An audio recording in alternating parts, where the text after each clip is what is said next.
Welcome to Meeting the Inconceivable, a podcast exploring Zen koans, dreams, and the creative life produced by Pacific Zen Institute. Pacific Zen has a legacy of preserving and reimagining the koan tradition to meet our own times. With a lively community of artists, innovators, and seekers of all kinds that extends worldwide, our mission is to create a culture of transformation through meditation, koans, the arts, and conversations about the deepest matters.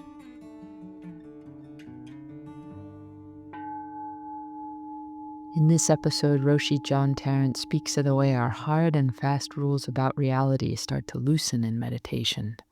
Chief among them, believing that life ought to make sense.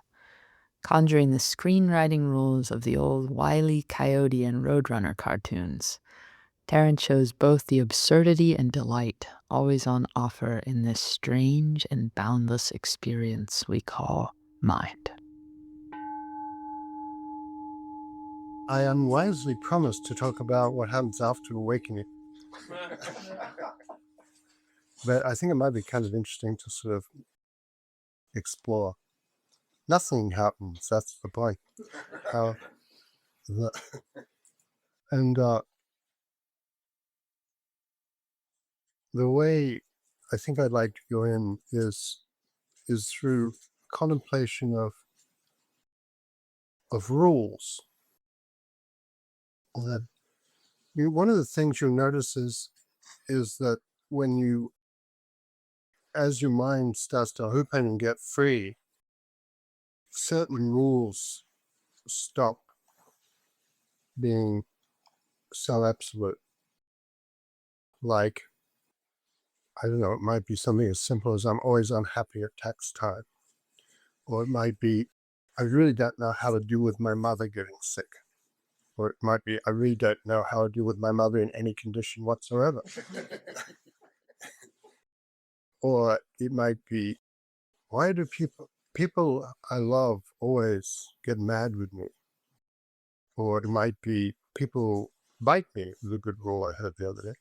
And so you notice yourself breaking those rules, that they stop meaning so much, you're stopping so devoted to the religion of them.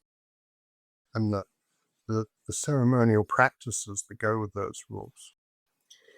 And so I think one of the primary rules that we break is like, I need an explanation, or there is an explanation. Another one might be, I can't get through this without a handle on it. That would be a good one. And I suppose, and the other thing is, I know who I am and I can't do this. There's two rules there. I know who I am as one, and I can't do this as no. And I thought I would go into the matter of enlightenment by offering you some alternative rules. And I suppose the fundamental one of the fundamental things in Zen would be like being adaptive and sort of conforming to circumstances rather than fighting circumstances. And there was, like, as you know, I was in Ireland recently, there was an interesting Irish idea that what you're given is fate, but what you do with it is destiny. It sounds sort of very interesting and noble and high-powered, and maybe that means something to you. But there is something different, isn't there? Something about what we do with what we're given is a powerful thing. So some alternative rules. One is, I think you can, sort of serious rule, I suppose, you can rely on things falling away. That would be pretty, they do, actually. You sit here in the Zendo and suddenly you won't have all those absolute rules of I can't deal with X or something like that. You can rely on things falling away. And then the other thing is this is not really a rule, but it's smart not to put something in that place. But you'll have a great impulse to put something in that place. So it's really the rules of that you know who you are, and you're this kind of person who does this kind of thing.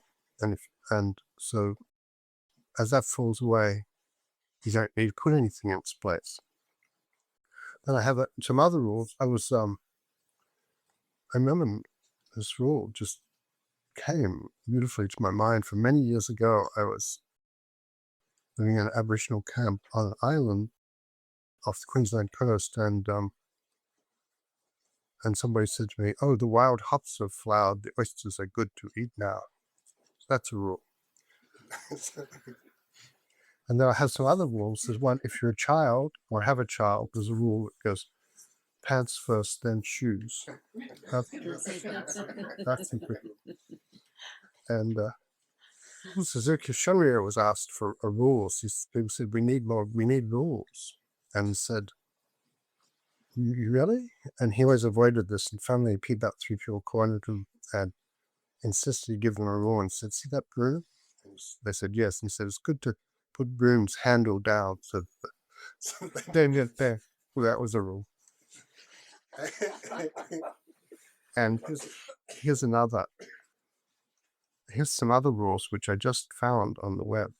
And so I don't have printed to print them out, but I thought you'd find it's very helpful there. It's because they're like rules for living and the imagination. These are the rules for writing Roadrunner cartoons. And it said, as in other cartoons, Roadrunner and Coyote follow the laws of cartoon physics. For example, Roadrunner has the ability to enter the painted image of a cave, while the coyote cannot. Unless there is an opening through which he can fall. Sometimes, however, this is reversed. The Roadrunner can bust through a painting while the coyote will not. Sometimes the coyote hangs in midair until he realizes he is about to plummet into a chasm, a process occasionally referred to as roadrunnering. You know how he's like hanging in midair until he notices he's hanging in midair. It's a very common thing. And the coyote can overtake rocks or cannons which fall before he does and end up landing on top of you. That's roadrunner physics. And then one of the writers claimed, whether truly or not, that there were some simple but strict rules. One, the Roadrunner cannot harm the coyote except by going beep, beep. No outside force can harm the coyote, only his own ineptitude or the failure of Acme products. This seems very like Zen somehow. The coyote could stop any time if you were not a fanatic. We can stop our delusions any time if we're not a fanatic. And then there's a Santayana quote here. A fanatic is one who redoubles his effort where he has forgotten his aim. 4, no dialogue ever except beep, beep, and yowling in pain. 5, Roadrunner must stay on the road for no other reason than he's a roadrunner. All action must be confined to the natural environment of the two characters in the Southwest American desert. We sit there so you can come and test this out if you wish. All tools, weapons, or mechanical conveniences must be obtained from the Acme Corporation.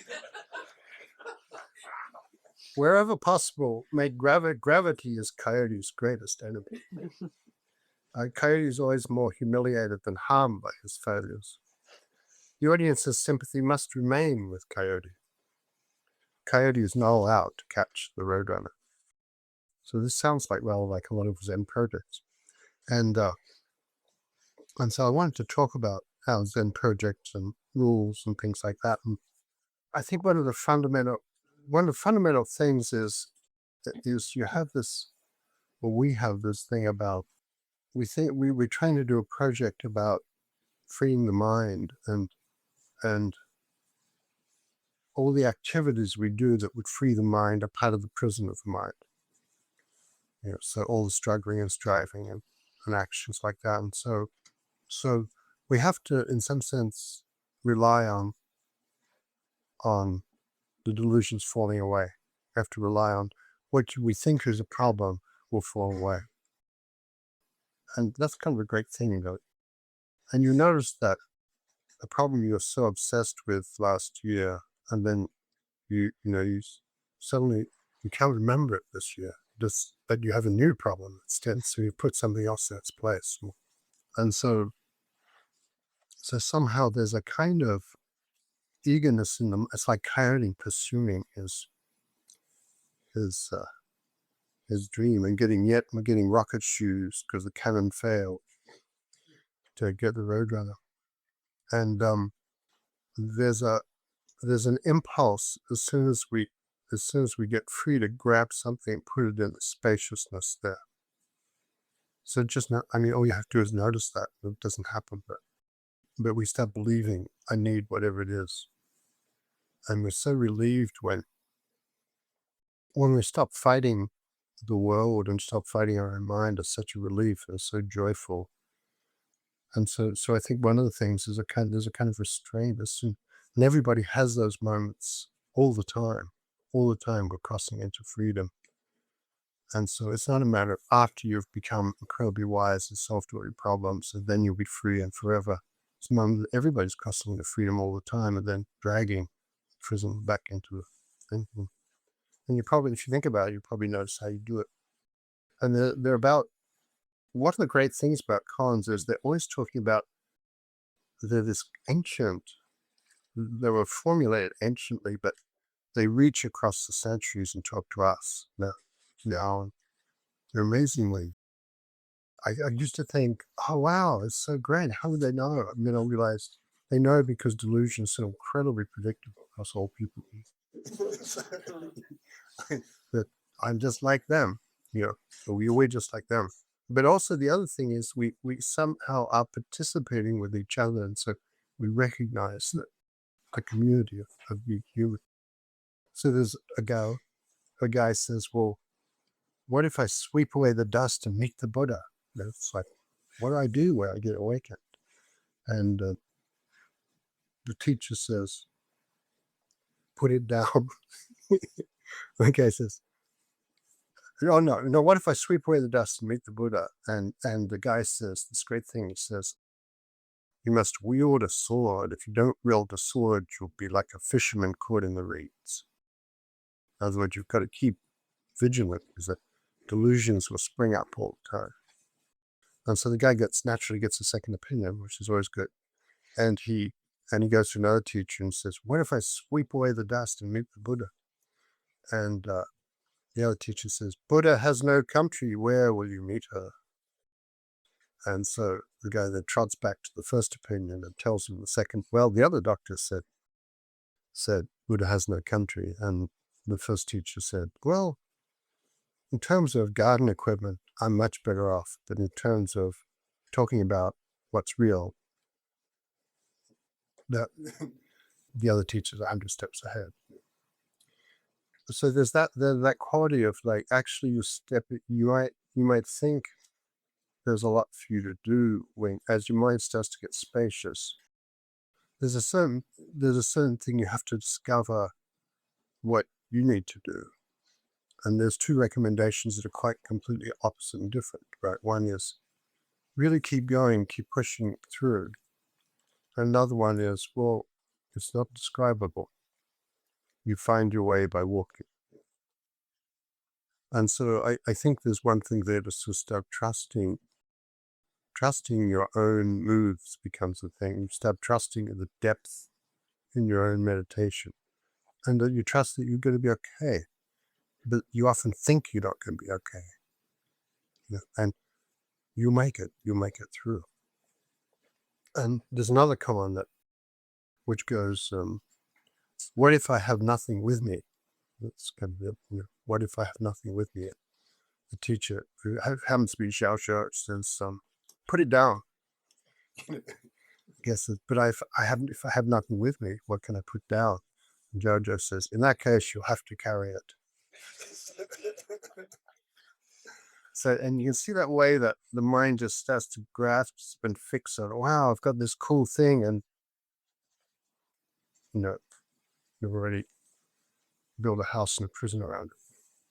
And there's another funny one here that, here we do. That I was just working on translation recently and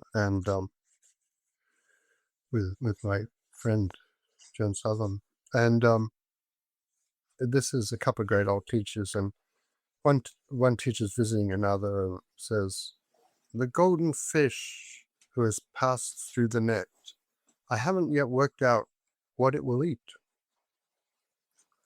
What will I do after I've escaped? And the other teacher says, well, I'll wait for you to pass through the net and then I'll tell you. and then the questioner says, a spiritual friend to 1,500 people, and you still don't understand the inside of the world of a koan. And so he's sort of like twisting his nose. And then the second teacher, who said, I'll wait for you to come out of the net and then I'll tell you, says, well, I'm old and I have many worries as head of the temple. So there's a sense of sort of just play and teasing each other there. And it's really that, in a way, you don't have to have a plan to know what you do when you're happy.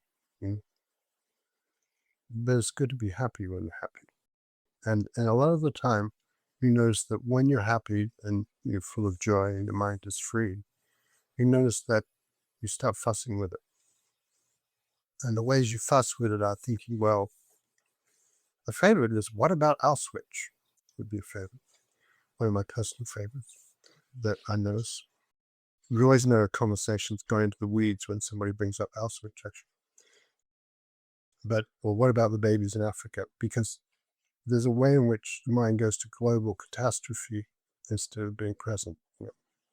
Then there's the other thing, it might go to, oh, how can I tell my friends about this? Or it might go to just worrying about something random. And it's really just the mind going back into the present. And because there's something so strange about being out in the open air.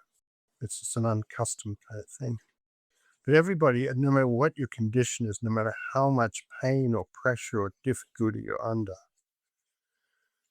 you have moments of reprieve and moments that are more than reprieve, the moments of true joy.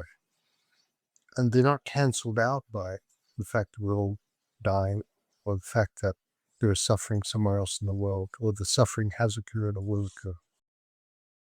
They're here, and so there's some way in which we have to trust our access to that. So that's kind of a good thing, I think.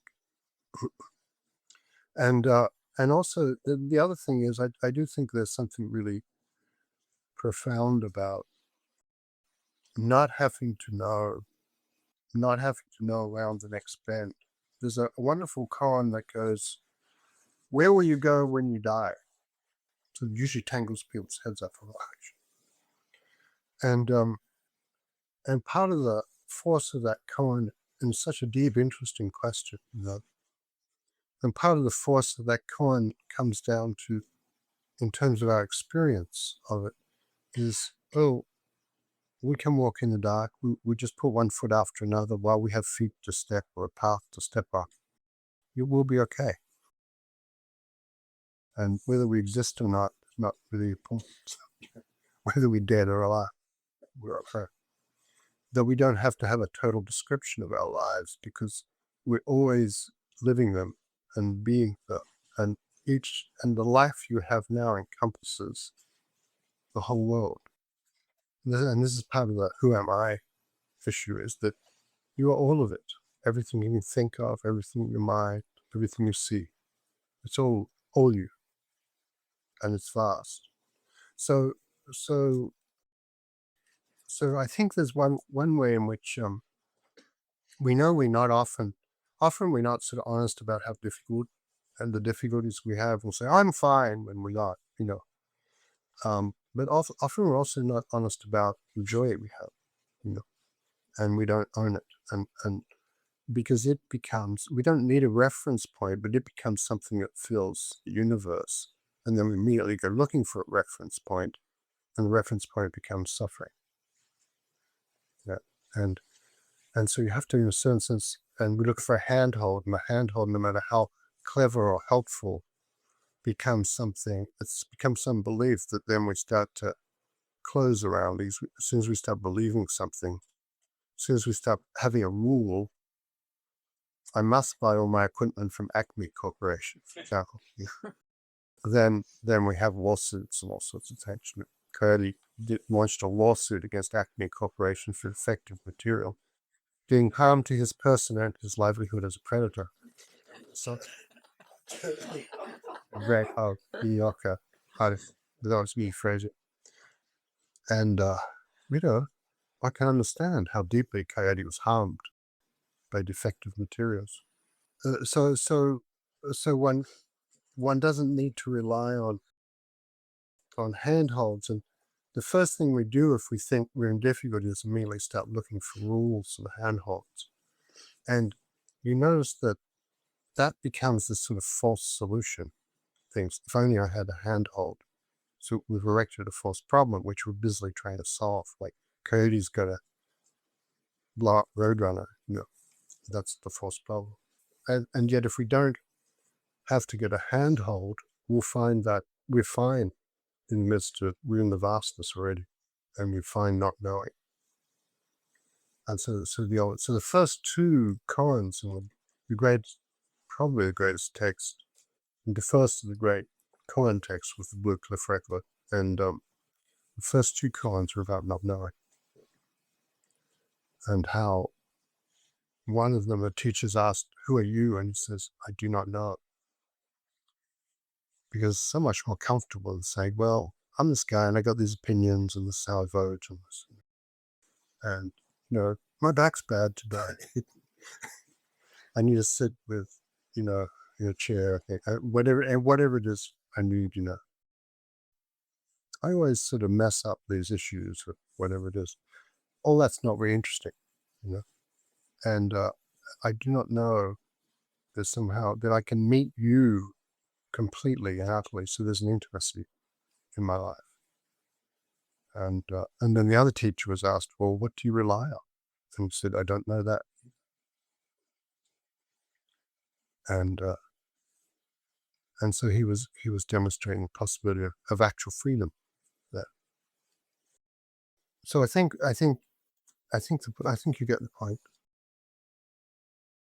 that suffering always is a kind of knowing, and there's some way we rely on it. And one of the things a couple of different people have mentioned to me today that who are dealing with concrete, large, difficult issues, and you've probably noticed this yourself, if you're really in a very dark, narrow corner,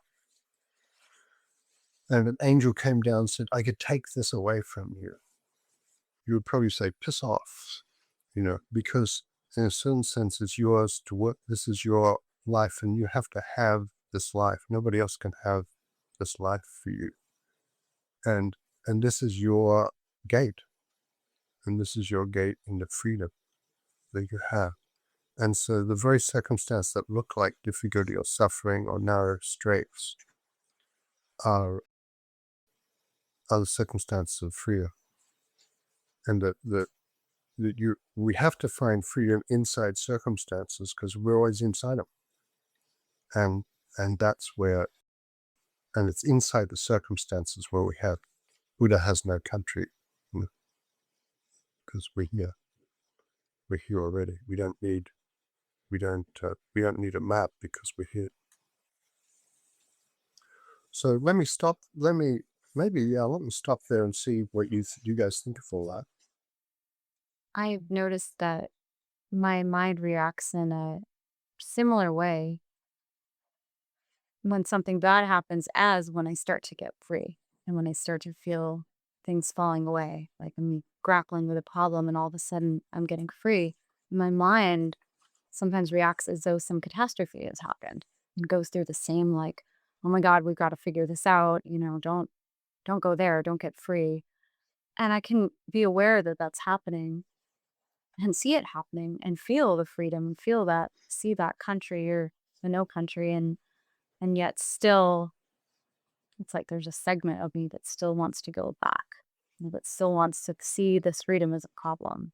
Yeah. Well, that's one of the rules. It's like freedom is a problem. That's a rule. And it's not. I mean, it's sort of fun to notice that, and then we're not so persuaded by it, and then it maybe doesn't mean anything, the fact that my mind keeps going back. I don't have to take it seriously. I don't care about it. So, I can be free inside that, I noticed recently I was trying to do some, like a presentation that sort of I didn't know how to do. And I don't know, something had happened and I thought, well, I'll get it. It'll come to me. And it didn't. And I'm kind of used to things coming to me, but this one didn't, and then I thought, well, it'll come to me at the last minute, and it didn't. And it was sort of interesting because then I noticed I got really annoyed with something, that was sort of indignant. I noticed my mind was getting like indignant, and I realized, well, I don't really care about the thing I'm indignant about. And then I noticed, well, it was just my reaction to the uncertainty and was fire, and so and I noticed fire came to me. Images of fire and blazing, which is a classic delusion thing. We're in the flames, And I thought, well, it's fine being in the fire. It was fine, and it came to me. So but it's all right even if we don't have a handhold and life is delicious, and then suddenly we're reaching for things. That doesn't have. We can be free inside that, and so I think that's a very generous attitude. We can have that generous attitude to mind. And it's not self-indulgent, it's more like accurate feeling. The Buddha, the dog too has, reason it's a dog that has Buddha natures. It's a dog, It's not a dog. It's furry, got a fluffy butt. Chews up the irrigation lines if it's my dog. All right.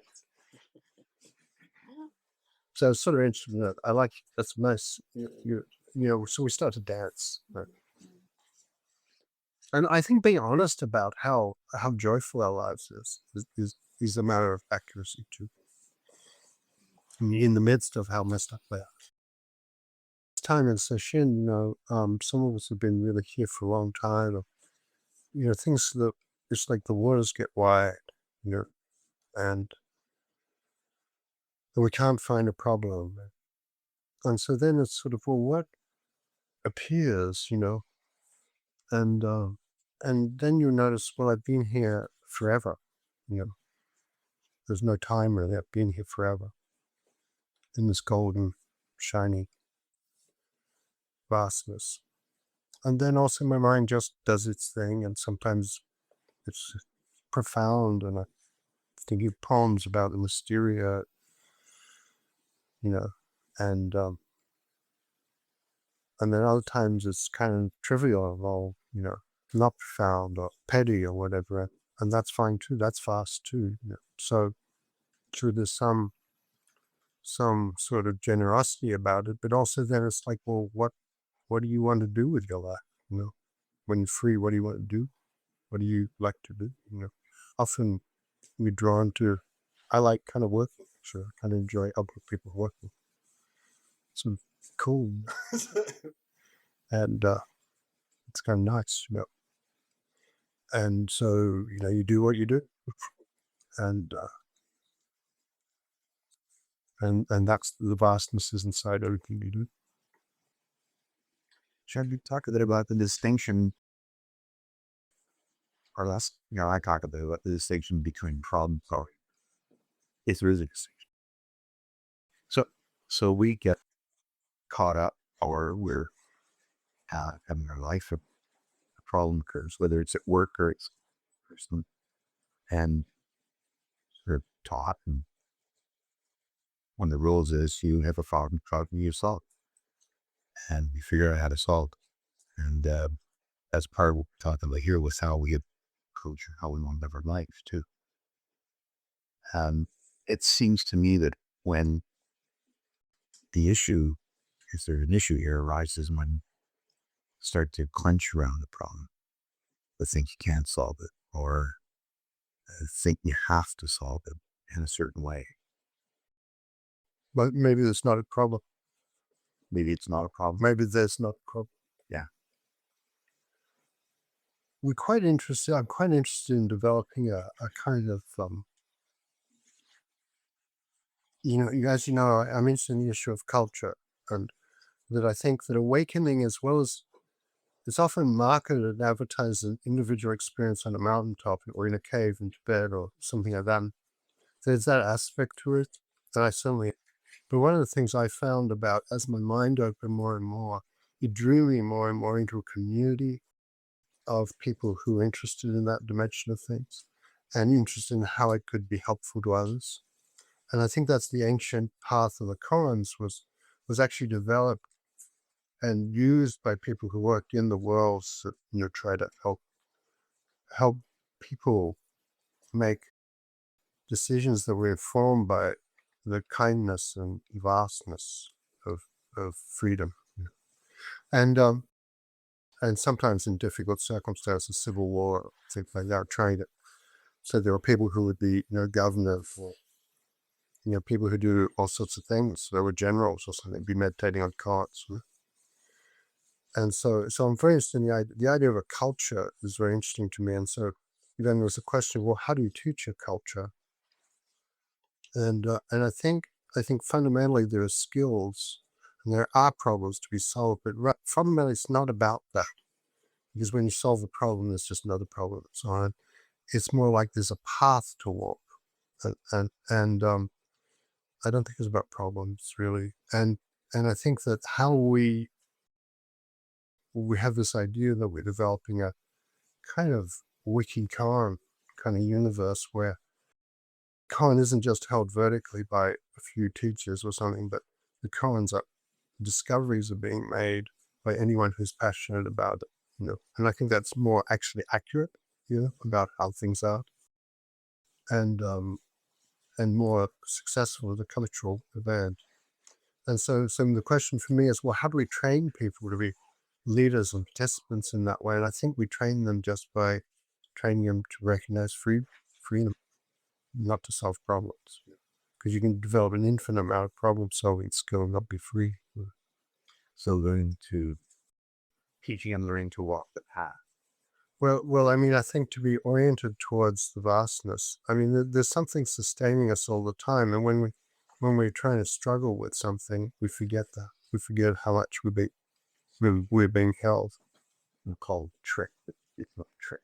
Trick here is to, when you're walking, as you're walking, path, I know the path, my life, and something comes out that. Well, it's my life. Let's say whatever it is, I get a diagnosis. It's not a problem. It's my life. Yeah, exactly. Yeah. So, and no doubt I'll try to do my best to find the best treatment for it and things like that, or surgery, or whatever I need, or acupuncture, or whatever it is. But it's not really, it's life. It is the Tao expressing itself through you. And so I think that there's that way in which if we rest in what's really, really true for us, we'll find that it's not a matter of holding our mouth right or thinking a certain way or something like that. It's just if we really look for what's really true, we'll find that it gets really spacious and kind of it's interesting, really immensely compelling and interesting. So we're never bored, And even in the DMV line, we're not, or customs line, we're not bored. And I think what we can do if we want to contribute to the culture is over and over again orient ourselves to that, and then we'll find the contribution just comes from some skills we'll develop. People develop skills. But a lot of the skills are. Someone said recently, my reader said she took a hospice course. And she knows how these people had these great abilities, incredible skills dealing with dying patients, and she felt she didn't have any, but she just went along with what was with her. And so that seems like there's something so profound about that. If you're in trouble, you want somebody who's just really with you. You don't want somebody who's got a skill. So, unless pain meds, that's good. Koan operates as an orientation tool. Back to the fake. The koan operates as it serves as a. Well, it's kind of a wrench in what we think is reality. It's a tear in what we think is reality. It's not something else. But notice how, instead of trying to explain it at this level, try to like let it carry you, try to rest in it. Because you notice how the mind's reaching for a handle. It's sort of interesting. That reaching process is interesting, but I would notice the reaching, and try and rest in the reaching rather than trying to get beyond the reaching. I have a question about like opening up around things and then shutting down. I think maybe about 2 years ago, I went through this thing where I realized really profoundly, wow, we don't have in possession. You don't actually really own it. And maybe that was even a little scary for a few days. Like, because I could have seen myself this week, my breathing stuff. And parts of it seems like still resonate where if I meet somebody that said they're very, very wealthy and they're sort of popped up about their wealth. I'm like, wow, you have a whole bunch of dust. That's fantastic. Like, I don't really see them as really owning anything particularly special, even though they see themselves as special. But in another sense, like I will go home to give all my stuff away, and I do have renter's insurance, and I kind of like it. And a few weeks ago, my cat knocked over a glass of wine onto my netbook and fried it, and I was pissed. Like I was like, oh. So it's interesting, like to me that I have a hard time deciding sometimes, like, well, what did I get free and then lose it, or like, are some things more important than others? So, I don't know if my question is totally clear. Well, I think when we're free, and then you find out what you start, what rules you have. You have a rule: your cat can't knock over wine onto your Mac, whatever it is. But the cat doesn't have that rule. And neither this reality. So you're gonna fight with the world, and you're fighting with yourself fundamentally. And so then I think you notice that. Well, it was just like, well, now I'm gonna have to replace it, and that was $300. What was stupid? And I knew better than to leave the wine. But none of that's true. You notice none of that's true. You didn't know better. It was just my mind. You shouldn't have known better because you didn't. Right? And so, like, there's little things. That's the example of what I was saying. I think it's quite interesting to catch the little things. Like, I'm quite interested in, like, we knocked over a, there's this sort of elegant trick where you got like this and a candle, flick the candle flame out. And deep in session, you go, and instead of knocking the candle flame out, you knock the candle over it. The glass breaks and the wax goes, all those things. And when I do that, it's interesting to notice what I do with my mind. That when my mind does anything with it, oh, yeah, kind of clean it up, sort of thing. Which probably is. So the walk on the glass, chances are it's time to clean it up. That's a likely possibility. But should it have happened? Well, I kind of do that sort of thing. People who love me anyway. People who don't like me anyway. So it's kind of and so I think there's something about not getting the elegance of not making untrue statements about reality when something goes that's unexpected or you had an aversion to is really important. You love your cat, you love wine, you love your netbook, and three came together in an unfortunate trust. Yeah. What's wrong with that? What's wrong with that? It was the $300. That was Well, what's wrong with that, really? It's not going to make that much difference to your life, really. And even if it does, in a way, it's kind of all right. It's something else to walk through. And of all the problems a human being can have, having a fried netbook is somehow not vast. You're right. yeah. But we make it vast and we pretend it's bigger than it is. And so it doesn't matter if you get free and then get unfree. It's not intrinsically a problem. It's sort of like the conversation we're having here a minute ago. Then be free in your own freedom. Then be compassionate with your reaction. Oh my God, this is terrible. And then you'll see, oh, it's really not terrible. It's funny. And I'll probably be better about wine, cats, and netbooks until the next time I'm not. I actually fried a netbook on I fried a mackerel on a plane with a glass of wine once. It was like, plane do you want it? There's it was like, and my pants and everything. I just really appreciative how and this is like two conversations, but of the baskets and how we are carried, and just it's beyond. Nice. Thank you. I'll call on you more often.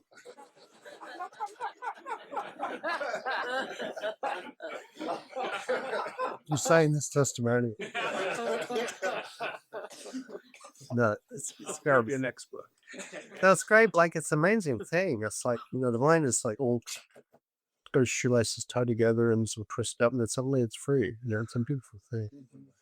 And all that rules about how things happen don't apply because it's outside of them. It's outside of suddenly, suddenly we're free and rocket shoes don't blow up. So, although that was a case of rocket shoes blowing up the cat. This is the yowls of pain come out. The cat goes beep beep.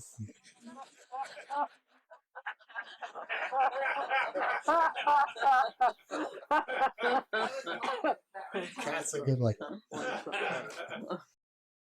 So I've been carrying one out that they've really been kind of brutal for a really long time. And lately, in the last couple of sessions, actually, it's kind of fallen away. So a couple of what you're saying. So now it's not much left to do except really be here in a more of a way than I've been able to do before. And it's really been fun, to be in the band and kind of not kind of wake up and be finding myself playing the guitar with people around me singing and be, kind of waking up in the midst of music and letting music carry me. It's kind of cool. But I had some things to work on. So I don't know if this goes into the category of I kind of found something and now I want to figure out how to hang on to it, or if by George, I've got something here, but let's see how it goes.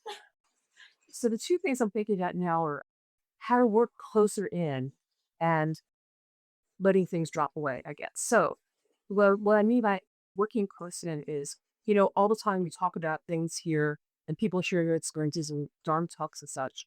I didn't realize till now how much it didn't feel like what everyone was talking about was exactly me. That those words, it's about the words and those descriptions weren't exactly something that I could find directly in myself necessarily. And so what's happening now with this kind of dropping away thing is I'm starting to really look at what's really actually happening to me and how this transformation is actually happening in my life. And so this idea of trying to stay focused close in to what's really actually happening with me in my life and how it's manifesting in a way that I can understand rather than grasping for outside ideas of what it might be is what I'm talking about when I'm saying that it feels good to start to try to work close in. And so a good example that with koans is, I was just working with David today and I realized the most prevalent idea I have about why I'm faulty at this is, when I'm doing work with koans and it doesn't feel it, or I don't feel touched or tender, or, that's kind of my benchmark. That was a good one, And I never say it. I feel so strongly that is what must happen for this to be a good koan experience. But that I assume that David must feel the same way too. And really today, David said something like, about that, so does it not count because that feeling wasn't there? That was a good point. And I never really got there before that I have this idea, I have this prejudice with me. And so great. So now is a good chance for me to notice that that's just an idea. Yet I rely on it. And I always thought that's 100% has to be true. It's not there. It doesn't really count. So what I'm asking, I guess, what the questions I'm posing for myself are how do I keep working close in, and how do I keep shedding things and letting these ideas keep dropping away? Keep saying, well, that's just an idea. That's just an idea. So that I can keep kind of moving on, taking the next step. Well, that's kind of a head say. That's one of those head words. It's just an idea is kind of a time like head word itself. And were you asking someone else? I don't know who you, anyway. I'll pretend you're asking me. Because I still want to run it.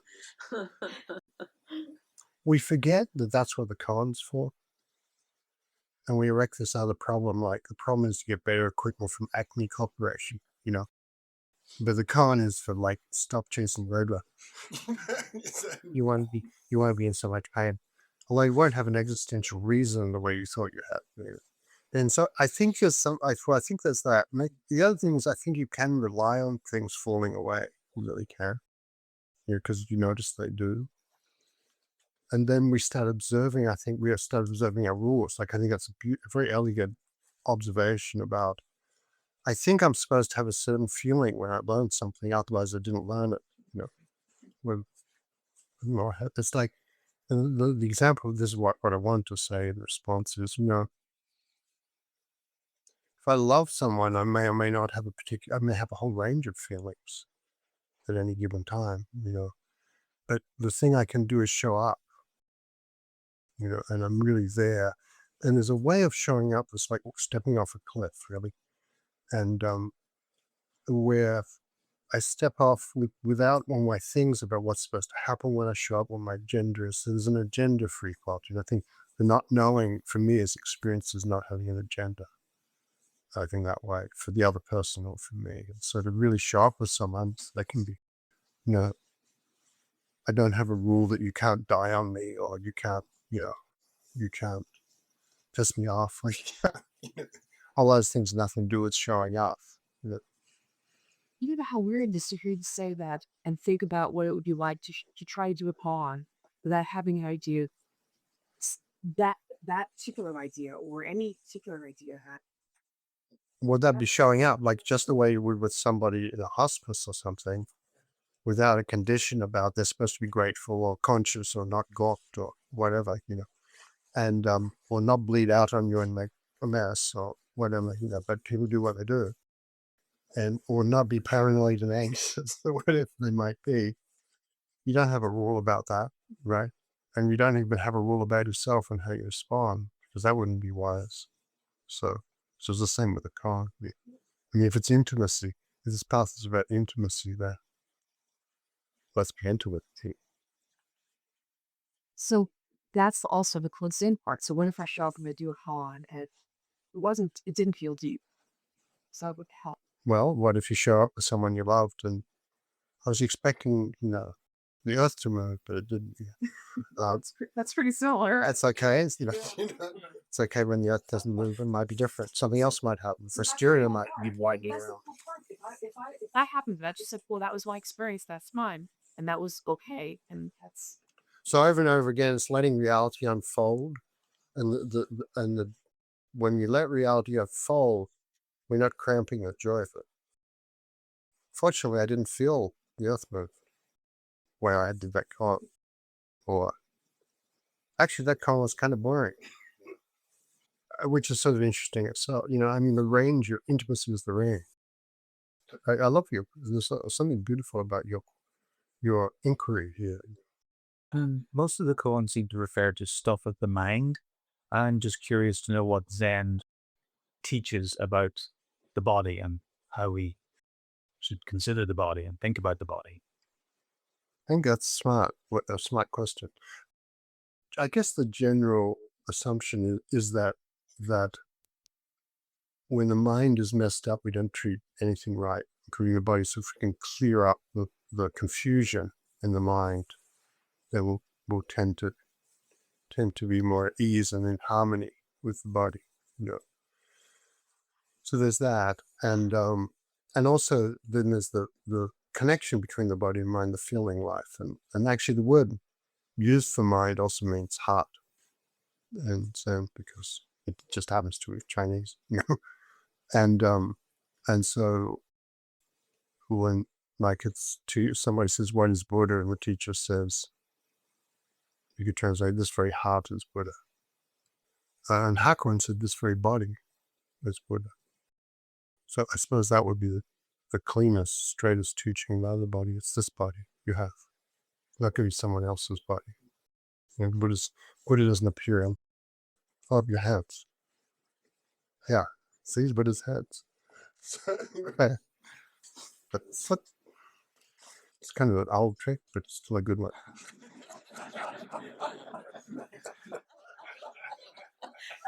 You're the guy when anybody asks you a question, you hold up one fast. Makes me so appreciative. Says in your co-op, makes As an acme appreciator. hold up. So that's how we want to hold up the hands. He's sort of like, what's the Latin? Buddha, the universe lifts its hands. Yeah, the Buddha lifts her hands, right? It's something kind of beautiful. Yeah. Can't hear you, John. There's something beautiful about that. It's not, there's no restraint, there's no problem. At the moment, everybody's, and if you don't got one hand, you can hold it up. You know? So how about that? What I was thinking is that's sort of a universal gesture like that. Yeah. Makes me grateful.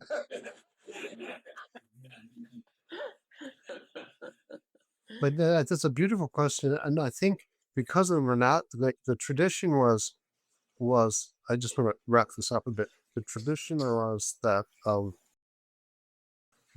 life was really pretty intense when the traditions were being developed, and it was in the midst of civil war and famine and things, and so just to get any kind of coherence to even be able to meditate, people had monasteries and things. The monasteries, by definition, tend to split off from the body, because there are all this rules and stuff. And so one of the things, I think one of our tasks culturally is to reclaim and re-own the body. And there are lots of koans about that, like there's one treasure hidden in the body. Or why can perfectly enlightened bodhisattvas, why do they not cut off the red thread of desire and things like that? Why is that part of enlightenment? To comments like that. So there's a lot in the tradition about the awakening possibilities in the body. And some amusing stories about great masters getting enlightened while having sex. But which sort of goes with the Zen sort of unpredictable thing. Very few stories about great masters who got enlightened by fasting. And in fact, the Buddha's whole thing was to be kind. He'd been very unkind to the body at fasting and purify. And his whole thing was, take a meal, be kind to the body. They make it away me why I asked him exactly as a Catholic, or as I was a Catholic, I feel I'm recovering from alienation from the body. Yeah. I'm just curious to know. Yeah. Well, good. Keep recovering. Yeah, no, I think that's a big thing. And for all spirituality and culture, the archetype of spirituality can go to make the body bad very easily. And it's clearly not an intelligent position. It's just one of those dopey rules we talk about, like, thou shalt be unhappy, and that will be good. So, no, yeah. And clearly the body's not problem. Tree frogs, they're happy big tree frogs. Chorus frogs. I just in noticing for myself, I feel like I had a week on a roller coaster, like David's roller coaster he was talking about the other night, and feeling like my mind was just intensely engaged and busy and all kinds of problems for it to be grappling with. And my experience of letting myself have it, whatever it was, rather than getting in the way of where my mind was, if that makes sense. And really, that was freedom, just really letting myself fully be just exactly where I was. And what I discovered is that it let me go once I really just got out of my own way and was there. And so today it's just been silent. And so actually sitting in here was like, I want to be out there. and just everything was so beautiful and so alive and simple, simple and free and vast and lovely. Yes, it does happen. Yeah, and you know, it's a natural thing. And one of the big moves, I mean, this move in Zen is like one of the big moves. It's like, you know, we don't have to push things, push through, make them a problem, make all that stuff, and we can rely on them forming a life. And they do. And because it's outside of the system of comprehension we built. It's outside of that. And but that doesn't mean you've either got to rush out into the garden or not rush out in the garden. It's Yeah. like just we do what we do. Yeah, I think that's the thing is it was just as kind of a movement that doesn't have anything attached to it. It's just a natural movement in the world, Lifting your hand. like lifting your hand. Exactly.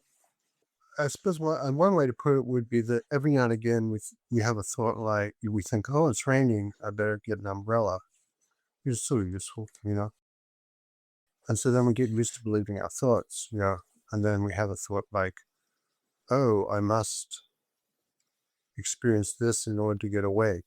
Like the thing about I must feel this as koan in order to let the koan open me up. I must feel a certain way. It's like saying, unless I'm feeling X, I'm not enlightened, or I can't be free, or I can't be joyful.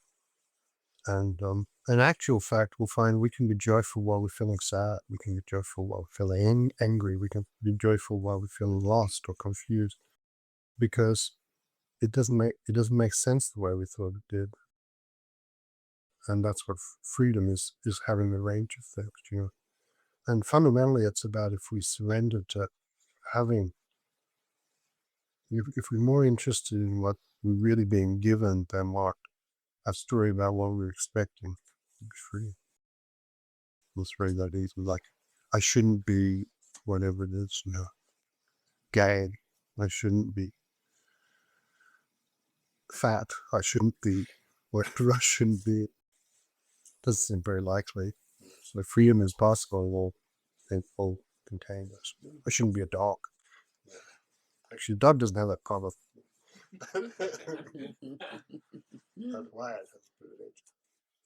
But it can be quite acute. I shouldn't be, some very deep issue, but it's never true. And like, you fell out of the airplane. You stepped out of the airplane because you got a parachute jump given to you for your birthday that you forgot to put on a parachute. I shouldn't have stepped out of the airplane. It's not going to be helpful on your way down. Might as well have your last few seconds of freedom, and then you find out where you go when you die. You go to the beach or wherever you go. Sometimes you just feel the night a bit and feel this time together. We're all kind of in the bigness of it together.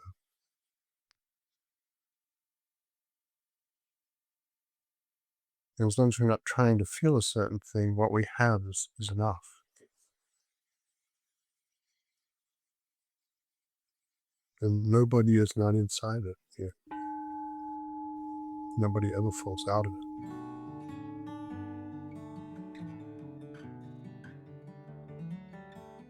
To support these episodes or learn more about upcoming programs and retreats at Pacific Zen Institute, visit us at pacificzen.org. You'll find details on John Tarrant's Sunday talks, our Open Temple morning meditation, and our Zen Luminaries series featuring intimate conversations with scholars, poets, and teachers of Koan Zen. Thanks for listening.